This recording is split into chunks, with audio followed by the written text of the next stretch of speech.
परंतु वो पैसा पर वो निकाल नहीं पाती थी। कारण पैसा हमने रखा है, आपको ये लगता कि किसी को पता ना चल जाए, किसी को पता ना चल जाए, अंत समय में बता देंगे। बोलो अंत समय में, बोलो अंत समय में बता देंगे, अंत समय में दे देंगी। पर ना अंत समय में दे पाई, ना अंत समय में बता पाई।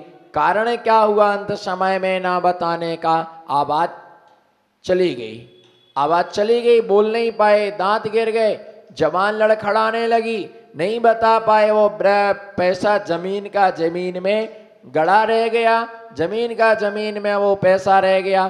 तो इस कारण से जमीन में रखते थे वृक्ष उन जड़ों को कई बार गाड़ते कहीं है और मिलता, घड़े में भर के रखते कहीं है और मिलता कहीं है। बोलते हैं हमारा पैसा खिसक गया। बोलो हमारा पैसा खिसक गया। तो जिसके भाग्य का होगा उसके वहां पर चल के लक्ष्मी भी चल के जाती है, इधर का उधर पहुंच जाता है। अंदर जमीन पोली रहती है, उसके माध्यम से पानी भी उसके लिए बहा करके ले करके जाता है। इसलिए कितना भी इकट्ठा करो, जिसके भाग्य का होगा उसके भाग्य में ही जाएगा।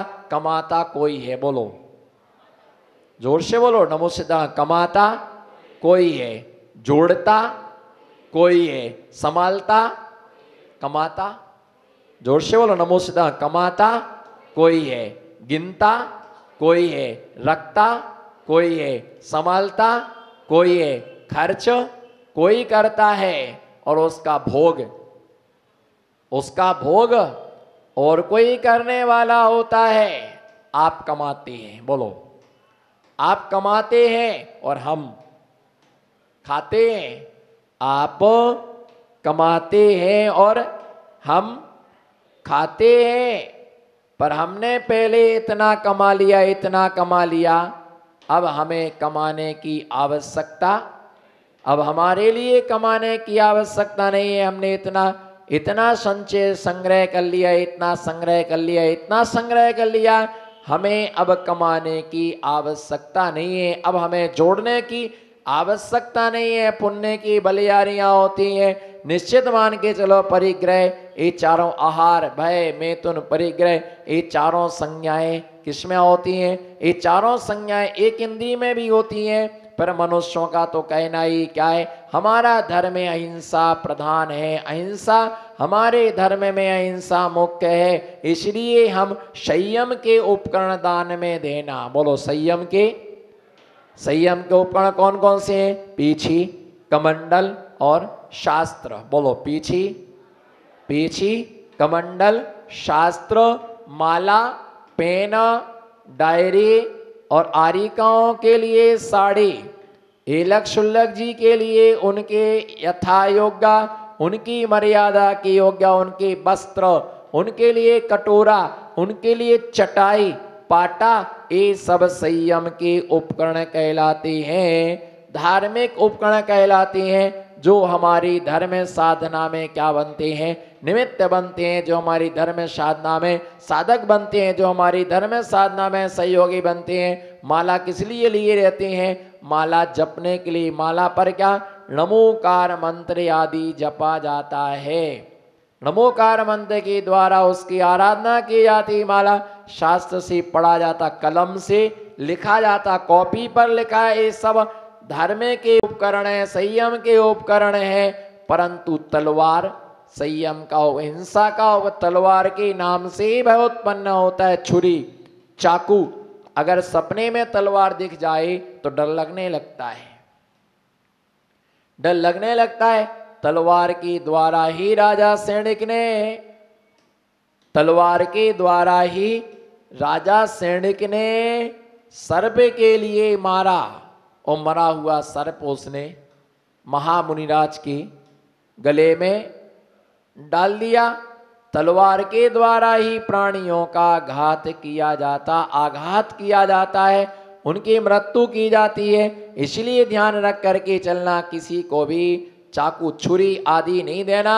पर पीछी का उपकरण जरूर, पीछी जरूर भेंट करना। कमंडल जरूर भेंट करना है ना, शास्त्र उनके लिए जरूर भेंट करना, परंतु किसी के लिए तलवार आदि चाकू आदि नहीं देना, ऐसी उपकरण उनके लिए भेंट में नहीं देना, ऐसा आचार्य महाराज ने बतलाया। तो आगे देखेंगे अपध्यान। कौन सा? एक का नाम है धर्म ध्यान, एक का नाम धर्म ध्यान। अब ध्यान, ज्ञान, ध्यान, अपध्यान, स्वाध्याय। तो अपध्यान और ध्यान में क्या अंतर है? धर्म ध्यान और अपध्यान, खोटे ध्यान का नाम क्या है? अपध्यान। 4 प्रकार के ध्यान शास्त्रों में कहे गए हैं। कितने प्रकार के? 4 प्रकार के ध्यान, आर्त ध्यान, रौद्र ध्यान, धर्म ध्यान और शुक्ल ध्यान। अपध्यान का लक्षण यहाँ पर आचार्य महाराज बता रहे हैं। दूसरी बात यह है, जैसा ज्ञान होता है, बोलो जैसा वैसा ध्यान होता है। जैसा हमारे सामने द्रव्य होता है वैसे ही हमारे आत्मा के परिणाम होते। आप देखो, विचार करो कि अध्ययन करने जाती हैं कहाँ पर? सम्मेद शिखर जी के। तो पहाड़ बहुत बड़ा है और जंगल, जंगल कैसा है? घना जंगल है। अब वंदना करने तो जाते हैं, पर मन में थोड़ा सा क्या लगता है? मन में थोड़ा सा क्या लगता है? जोर से बोलो, क्या लगता है? डर लगता है। अब डर किस चीज का लगता है? कहीं कोई पकड़ ना ले, कोई मार ना दे, कहीं कोई मिले, बिल्कुल सुनसान रास्ता हो तो डर लगता है। और अगर ऐसे सुनसान रास्ते पर कोई बड़ी बड़ी मूछों वाला, क्या ऐसे सुनसान रास्ते पर बड़ी बड़ी मूछों वाला और काले कपड़े पहने हो और हाथ में वो डंडा लिए हो और आपको दिख जाए तो क्या होगा आपका? सही सही बताना, खोटो बोलू नहीं, हाचू हाचू हाचू हाचू बोलवानो छे। बोलो क्या होगा? बोलो गुजरातियों, क्या होगा? अंदर में ही भगवान तो फिर क्या करती? नमो हरिहंताणम, नमो सिद्धाणम, नमो वायरियाणम, नमो वज्जणम। उसके तरफ नहीं देखते, कहाँ देखते हैं? जमीन में देख करके भगवान इतना रास्ता पार हो। चलो डंडा लेकर के आपको दिखा तो थोड़ा सा डर लगा। अगर वो चाकू लिए होता तो और ज्यादा डर लगता। अगर वो बंदूक लिए होता तो और ज्यादा डर लगता है। अगर वो भाला लिए होता तो और ज्यादा डर लगता है। हम नमोकार मंत्र को जपते हैं कि हे भगवान सही सलामती रास्ता, किसी का भयंकर रूप दिखे तो डर लगता है। अगर रास्ते में मुनि महाराज पीछे लिए मुनि महाराज दिख जाए तो, बोलो अगर पीछे लिए मुनि महाराज दिख जाए तो सारा भय, अरे महाराज जी मिल गए, नमोस्तु महाराज, आशीर्वाद दो, वंदना चे। महाराज बंदूकधारी को देख करके जितना दुख होता है उससे ज्यादा दिगंबर महामुनिराज को देख करके क्या होती है? प्रसन्नता थी। आपको मालूम है, क्योंकि ये अहिंसक है। ये क्या है? दिगंबर महामुनिराज अहिंसक होते हैं। ये किसी की हिंसा नहीं करते, जीवों को अभयदान देते हैं, प्राणियों की रक्षा करते हैं। इसलिए मुनिराज को देख करके किसी को भी क्या नहीं लगता है? डर नहीं लगता। बोलो मुनिराज को देख के किसी को, जोर से बोलो, मुनिराज को देख के किसी को डर नहीं लगता है। मुनिराज को देख के किसी को डर नहीं लगता है। और हिंसक को देख करके किसी का भय दूर नहीं होता है। उनको ऐसा लगता है कि हमारे प्राण क्या होंगे? चले जाएंगे, अभी हमको मारेगा। और हमें देखते हैं कोई हमें मिल जाए, बोलो कोई हमारे लिए एक साथी मिल जाए। जब आपको डर लगता है तो हिंसा का उपकरण किसने आपको दिया? हिंसा का उपकरण किसने दिया है? अगर बच्चे माता पिता के हाथ में डंडा देख तो डरते हैं, वो घबराते, तो ये सब भय को उत्पन्न करने वाले हैं। सपने में तलवार दिखी भय होता है, कांटे देखें भय होता है। तो इसी पर जैसा द्रव्य होता है वैसे हमारी आत्मा की, बोलो जैसा हमारे सामने द्रव्य होता है, जोर से बोलो, जैसा हमारे सामने द्रव्य होता है वैसे ही हमारी आत्मा के परिणाम, और जैसे परिणाम वैसा हमें क्या मिलता है, द्रव्य मिलता है। मारो, काटो, टुकड़े टुकड़े कर दो, जीते जी नहीं छोड़ूंगा, बच करके जाओगे कहां, ऐसा जो भाव है वह घोर दुर्गति का कारण है, घोर पाप का कारण है। अपध्यान माने खोटे शास्त्रों का अध्ययन करना। क्या बतलाए आचार्य महाराज गाथा नंबर 78 में, श्लोक नंबर 78 में आचार्य महाराज बता रहे, बद बंदच्छेदादे,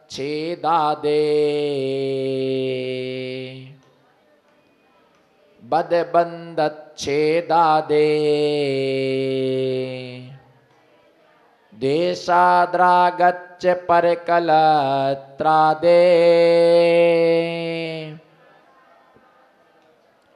अध्ययनमपध्यानम शासति जिन शासने विशदा, शासति जिन शासने विशदा।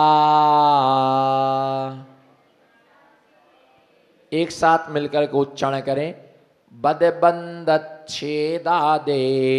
देशाद्रागच्च परकलत्रादे, अध्ययनमपध्यानम शासति जिन शासने विशदा। जिनेन्द्र देव का शासन, शासति जिन शासने विशदा।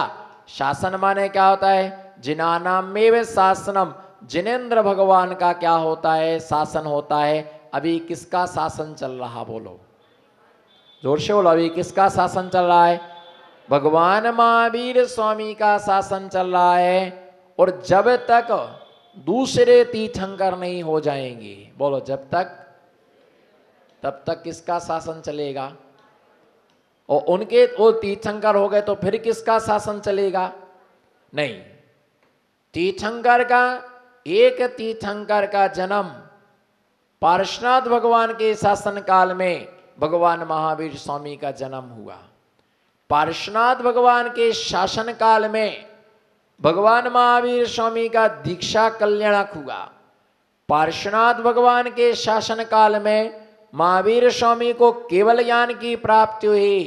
ये तीन कल्याणक तीर्थंकर के दूसरे तीर्थंकर के शासन काल में होते, क्योंकि तीर्थंकर भगवान का शासन जब तक चलता है, जब तक किसी अन्य तीर्थंकर होने के बाद, केवल ज्ञान हो जाने के बाद, जब तक उनकी दिव्य धुनी नहीं खिर जाती है, तब तक उनका ही शासन चलता है। भगवान महावीर स्वामी का जो शासन है, महावीर स्वामी का शासन है, मैं उस सर्पणी और सर्पणी दोनों काल में चलेगा। भगवान महावीर स्वामी का शासन, किसका शासन, आपको ये कितने भी शासन बना ले, पर अभी किसका शासन चल रहा है, अभी किसका शासन चल रहा है, महावीर स्वामी का। और अच्छे अच्छे लोग अपनी ख्याति, प्रसिद्धि, प्रतिष्ठा के लिए कितने कितने शासन बना लेते। कोई कहता नमोस्तु शासन, जोर जोर से चिल्लाते हैं नमोस्तु शासन, नमोस्तु शासन। आज यदि किसी आचार्य ने नमोस्तु शासन की स्थापना की, तो कल कोई आने वाली आर्यिका बंदामी शासन की स्थापना करेगी। आने वाले समय में कोई एलक शुल्लक जी हैं, वो अपने वर्चस्व, उनका पुण्य होगा तो एक छामी शासन को वे स्थापित करेंगी। फिर कोई आएगा तो राम राम शासन की स्थापना करेगा, कोई आएगा तो किसी भी प्रकार से शासन की स्थापना करेगा। परंतु ये कोई शासन नहीं है, न नमोस्तु शासन, न बंदामी शासन, न इच्छामी शासन, न जय जिनेन्द्र शासन, न नमस्ते शासन। बस एक ही शासन चलता है, जिनानामेव शासनम, जिनेन्द्र भगवान का शासन जयवंत हो। बोलो जिनानामेव शासनम, जिनेन्द्र भगवान का शासन जयवंत हो, जिनानामेव शासनम। इससे बढ़कर के किसी का कोई दूसरा शासन नहीं हो सकता है। इसलिए हमें किसी शासनों को मान्यता नहीं देना है। जिनानामेव शासनम, क्यों, कौन सा शासन, जिनानामेव शासनम, जिनेन्द्र भगवान का जो शासन है उस शासन में हमें रहना है। और भगवान महावीर स्वामी का क्या चल रहा है, भगवान महावीर स्वामी का अभी शासन चल रहा है। किसका शासन चल रहा? महावीर स्वामी का शासन चला। ऐसे जिन शासन में निपुण पुरुष, किस शासन में? जिन शासन में निपुण पुरुष, ऐसे देश के कारण किसी के नाश होने, बांधे जाने, कट जाने आदि का राग के कारण से, यानी देश भाव, राग भाव, कषाय भाव, जितना हम धर्म नहीं करते उतनी क्या करते हैं? कषाय करते हैं। बोलो, जितना हम धर्म नहीं करते हैं उससे ज्यादा हम कषाय करते हैं। जिसे छोड़ना चाहिए उसे हम छोड़ नहीं पाते हैं, और जिसे पकड़ना चाहिए उसे हम, जिसे छोड़ना चाहिए उसे हमने, बोलो, जिसे छोड़ना चाहिए, बोलो, जिसे, जोर से बोलो, जिसे छोड़ना चाहिए उसे हम पकड़ के रखते हैं। बोलो, जिसे हमें छोड़ना चाहिए उसे हम पकड़ के रखते हैं। बोलो, जिसे हमें छोड़ना चाहिए, बोलो, जिसे हमें छोड़ना चाहिए उसे हम, और जिसे पकड़ना चाहिए उसे हम छोड़ते। जिससे हमें दूर जाना चाहिए, बोलो, जिससे हमें, जोर से बोलो, हंस के कस के मुस्कुरा, जिससे हमें दूर जाना चाहिए उसे हम पास में बिठालते हैं, और जिसके पास बैठना चाहिए उससे हम दूर जाते हैं। जिसे अच्छी तरह से देखना चाहिए उसके सामने हम आंखें बंद कर लेते हैं, और जिसके सामने आंखें बंद करना चाहिए उसे हम अच्छी तरह से देखते रहते हैं, उसके ऊपर हम नजर लगा करके रखते हैं। भगवान के सामने आंखें बंद होना चाहिए या खुली होना चाहिए? बोलो, भगवान के सामने आंखें बंद या खुली? भगवान के सामने आंखें हमारी खुली होना चाहिए। वहां तो हम बंद करके बैठ जाते हैं, और टीवी के सामने आंखें बंद होना चाहिए तो वहां पर हम खोल करके बैठ जाते हैं। भैया, ध्यान रख के चलना। राग के कारण, द्वेष के कारण से हम कषायों को पकड़ के रख, कितनी कषाय, कितना तूफान हमारे अंदर है, कितना तूफान है हमारे अंदर है, कितना तूफान हमारे अंदर है। ऐसा कोई घर नहीं है जिसमें तूफान ना आता हो, ऐसा कोई घर नहीं है इसमें सुनामी लहरें ना आती हो।